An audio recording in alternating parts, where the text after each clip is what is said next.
wanting to film book content for so long now. It's been, I don't know how many months since the last book related video that I uploaded, but we have a TBR video and I am so excited. I have been on a reading kick recently. I've been in a reading slump pretty much the entire year, but I've had little spurts here and there. I think I've read maybe like 10 books this year, which I'm way behind on my Goodreads goal. My goal was 50 books this year, but I don't think that's gonna happen unless I just, you know, go absolutely crazy with the reading, which you never know. I have, I don't even know, like 15 books to show you guys. These are books that I want to read this summer. This is my summer TBR. I don't know if I said that already, but I have 15 books here. My TBR is not limited to these books. Obviously, this is just like a good idea of kind of what I'm feeling right now, and there's a lot of different options here. I found myself to be a mood reader, so I need options, and of course I will have all of these books linked down below. Hopefully you can get some ideas on some books to pick up this summer if you're not a reader. Maybe you can try one of these and see how you like it. And if you are, well, maybe you can get some ideas to add to your never-ending TBR as well. It is hot in here, oh my goodness. I will have my Goodreads account linked down below if you would like to add me as a friend on Goodreads. I'll also have any other book related links down below as well. So let's just start off strong. First of all, I would absolutely recommend reading the Crave series by Tracy Wolff. So I have the last 2 books that I have to read from the series on my summer TBR. Now I will say this is a 6-book series. This is a 6-book series. It's young adult fantasy. Don't let that scare you if you are not a fantasy reader. I have never ever read a fantasy book before until this series. It's super easy to read. Nothing high fantasy or crazy or difficult to comprehend. I am in love with this series. So it's books 1 through 6. I read it in a weird reading order. I would recommend just reading books 1 through 6 in that order, in publication order. I read it book 1, 5, 2, 3. Now I'm on book 4, and then I'll read book 6. So I read it in a funky order because that's kind of like chronologically how things happen, but don't do that for your first read through. Everyone recommends reading it in publication order, so that's the disclaimer. So this is technically book 4, but this is the 5th book in the series that I am reading. This is Court. I'm like 4% done with this. I've been reading this on my Kindle. And then we have Cherish, which is book 6. This is the final book in the series. It just came out last month, I think, and I'm really excited to read it. I feel a little bit sad, a little bit excited. I love these characters so much and I don't want it to end, but I know all good things must come to an end. I don't know what is happening to me. I feel like I'm having like a hot flash. What the heck? Moving on to the next book that I want to read this summer, we have Book Lovers by Emily Henry. I read Beach Read and People We Meet on Vacation. Those were really early on in my reading journey. I have had this since it came out pretty much, and I have not read it. So I feel like I really liked Emily Henry's books when I read them, but like looking back, I feel like I've read so many other books that I enjoy so much more. So I feel like I've had a weird hesitation with reading this book. I've heard very mixed things about all of her books. I also want to read The Happy Place, or Happy Place, I don't know the correct title, but the pink one, I want to read that one as well. I have been loving the kind of more fantasy vampire-y type vibe, but I also have been loving a good, like, just like, you know, heartfelt rom-com / romance. I don't know. Yeah. So hopefully we like this one. It's about people that love books, so I feel like how can that be bad? So yeah, hopefully that's a good one. Next we have Every Summer After by Carly Fortune. I actually just read Love in Other Words, and I've heard a lot of comparisons between Love in Other Words and this book. I will say I was loving Love in Other Words. I was like, this is gonna be a 5-star read. I love this so much. I loved the second chance romance, the kind of like past and present type chapters. And then we got to the sort of like plot twisty reveal, and it all just went downhill from there for me personally. I still gave it 4 stars. I still really enjoyed it, but I was like pretty disappointed by the end of the book, so I'm kind of thinking I might end up liking this one more, unless it's like the same like type of plot twisty thing, then I probably won't like this. Don't tell me if it is, because otherwise I'm probably not gonna read it. So just, you know, no spoilers here please. But I have heard that they are really similar. I think this is also a second chance romance.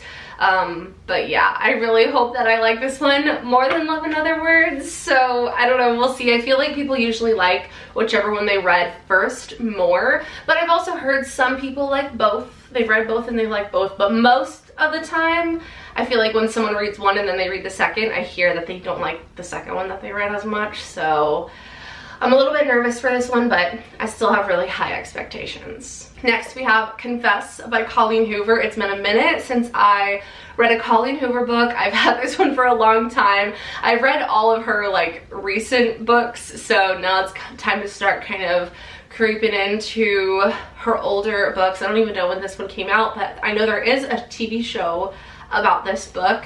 I feel like anything, I haven't had a bad experience with a Colleen Hoover book. I am a big fan of her books, and yeah, I feel like I've heard mixed things on this one, but I feel like based on reading the back, I feel like it's gonna be a good one. Also, I'm not reading the backs of these books just because there's way too many of them to do that. If I know any like standout tropes, I will let you know, kind of how I have been. But pretty much all of these I have heard of through book talk / booktube / bookstagram, social media pretty much. So that's where all of these recommendations came to me from. So maybe, I don't know, maybe there's some that you haven't seen. Next we have Stolen Air from Sophie Lark. I read Brutal Prince, which is the first book in this series. This is book number 2. This is the discreet cover. You may have seen the original cover, which has a man on the front. But this is Stolen Air. This is a mafia romance, and I am excited. I loved the first one. I read it so fast, and now we have this one, and I kind of like forgot a lot of the character names, but I feel like I'll you know, I'll have a nice quick refresh before I start this one. But isn't this cover so beautiful? The first one wasn't too dark. It's like mafia romance, but it wasn't too like intense or scary, which I was a little bit worried about for me because I don't read that type of stuff. But it was definitely not too dark, not too much, not too scary. But I still absolutely loved it. It got 5 stars from me, so I have high hopes for this one as well. Next we have The Summer of Broken Rules. This one is a young adult book, I want to say. I actually started this book. I read like, did I even read a chapter? I don't even know if I read a chapter. But this one sounds pretty good. This girl goes on vacation. It's like a family wedding kind of thing, and she meets one of the groomsmen, and it sounds like kind of lighthearted, but it also sounds like there's some heavier topics in here just based on reading the back of this. It takes place in Martha's Vineyard, which is pretty cool, and yeah, I feel like it's gonna be a good one. I enjoyed it when I had started it. I started reading it when I went to the golf course with my husband. He went golfing and I was riding in the cart with him and reading, but I didn't get much reading done, and then I kind of got distracted, and then I didn't read anything for a few weeks. So we won't blame the book for my lack of finishing. I still like have high hopes for that, and I feel like I'm gonna really enjoy it. Next we have Hook, Line, and Sinker from Tessa Bailey. I'm a little bit late on this one. This is the second book to It Happened One Summer. This is the something sister, what is their last name? The Bellinger sister duology. So there's the first book and then this one. This one is about Piper's sister and Fox. So I'm excited to read this one. I don't really know much else about it other than it's about Piper's sister. I loved the first one. It was in third person, so this one's probably also in third person, which isn't my favorite, but I love Tessa Bailey. I'm willing to read third person for her. This next one is again one that I am very late on, but I was scared, I was intimidated, and now that I am getting close to completing the Crave series, once I finish that, I decided to graduate on to A Court of Thorns and Roses. This is another fantasy series. If you haven't heard of this, then I don't know. I've seen this for years at this point in almost every single TikTok ever. It's an extremely popular series. It is a fantasy series, which is kind of what makes me a little nervous because, like I said, I am not a fantasy reader.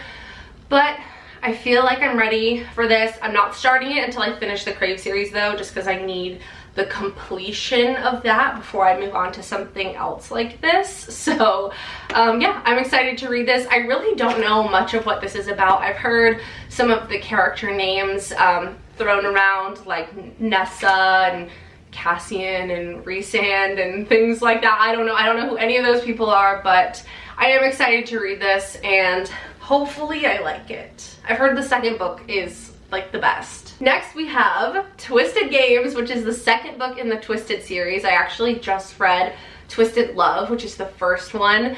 The first one was brother's best friend, sort of like enemies to lovers-ish, but not like super enemies. I don't know, but you kind of get the vibe. It was pretty intense. There was way more to this than romance, the first book at least. Like, I don't know what I was expecting, but there was like a whole like kind of like mystery, like I would say it was a side plot, but it was kind of like the main plot, but there was also a lot of romance in it. It was intense, it was a lot. I really enjoyed it, and I thought it was really good. I gave it 4 stars. So yeah, definitely recommend Twisted Love. Twisted Games is book number 2. I believe this is bodyguard romance, which I have never read before. But I'm excited to read this. I was introduced to the characters in the first book, so I kind of already know, well, I know who this book is going to be about, and I'm excited to see what happens. So that was my first Anna Huang book. I'm not sure. I hope I'm pronouncing her name correctly. I'm so sorry if I'm not. That was my first book by her, but I am excited to continue that series and move on to Twisted Games. Then we have some books that I started and I want to finish them, or at least try, like give them a second chance. This one, The Cheat Sheet, I have nothing against this book. This is a closed-door romance, sports romance book between a football player and a dance teacher, but I don't know like why I stopped reading this. I think this was, yes, Friends to Lovers, and it also, I think, is like fake dating, if I remember correctly. I'm not 100% sure. I don't know. I'm gonna have to kind of skim through, but I'm like halfway done with this book. I don't know why I ever stopped. I must have just gotten distracted / went into a reading slump, but I really enjoyed this from what I remember. So Sarah Adams, The Cheat Sheet, if you're looking for something a little bit more, again, kind of like lighthearted, not super spicy, definitely check that book out. I really want to finish that one. Then we have The Flat Share, which this one, I don't know if I'm going to finish this one, but I just wanted to put it on here. I want to at least give it another try. I started this one, I made it 20 pages in, well, 22 pages in, and I just could not get behind the writing style. So I believe this is a British author, so some of the things are kind of like I don't understand, like some of the language. But also the writing style is bizarre because it's normal from the girls' chapters, Tiffy, from her POV, it's dual POV. But then from Leon's chapters, it's like written as almost as if like it was like in your notes app, like you just like wrote things down kind of as they were happening, and instead of quotes, it'll say like Holly and then like a colon and then whatever she says. So it's kind of bizarre. I could not get into it, but I want to try it again. I love the idea of this. This is a one-bed trope. Two strangers, they share a bed, but they have never met each other. So one of them stays there during the day, one of them stays there at night. They have opposite schedules, so they kind of like leave notes around, and yeah, that's as much about this book as I know. I really love the sound of the concept of it, so I hope that I end up enjoying that book. If I can just get past the writing style of Leon's chapters, then, you know, things would be fine, but we will see. And then the final physical book that I have on my summer TBR, I do have some books, just a few to talk about on my Kindle, is Where the Crawdads I again started this book. I made it 40 pages in, and again, it was just like the language and writing style. I just could not get into this book. It's a very interesting like dialect, or I don't know if that's the right word, but like the way that the characters speak. So it's kind of hard to understand for me.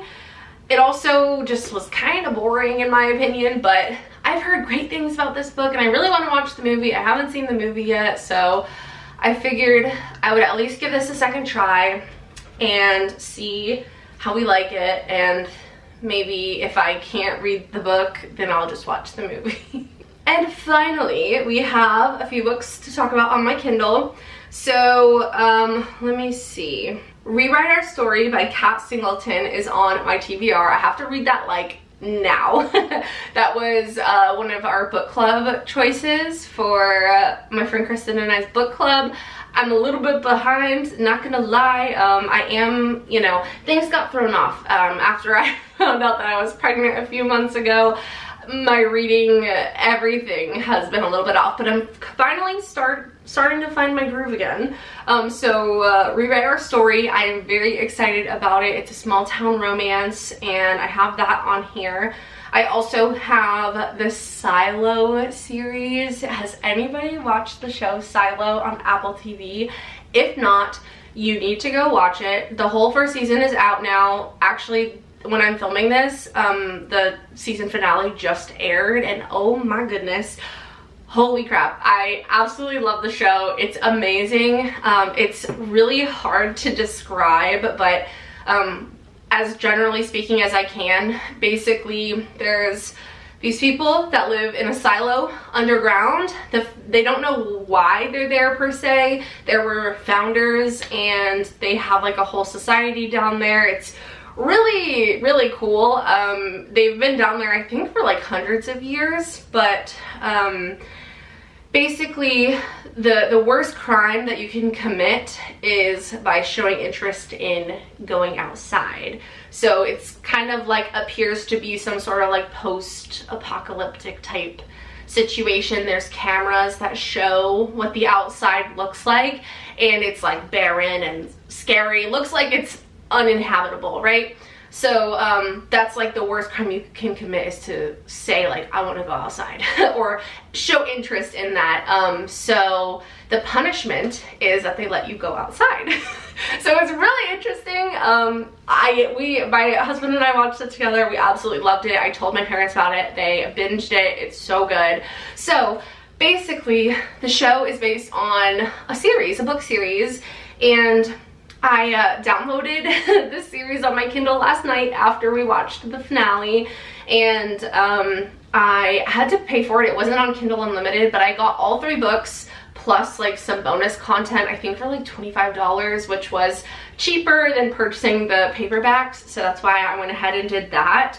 I started reading the first book last night, and I'm like a few chapters in, and definitely there's like a couple little things that are different, but pretty much it's so far like as the first episode was occurring. So I'm really excited to read that series because I don't know, I feel like it's going to be really good.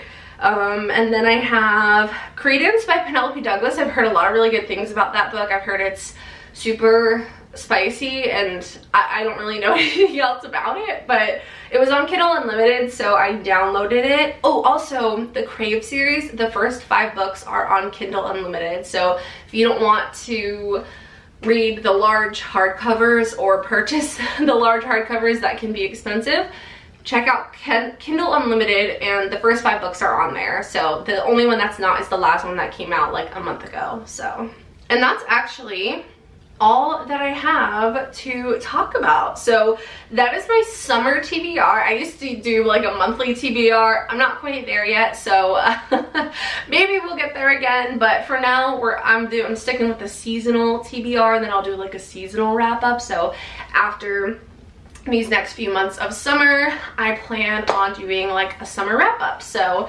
Hopefully you guys enjoyed this video. If you did, don't forget to subscribe and give it a thumbs up.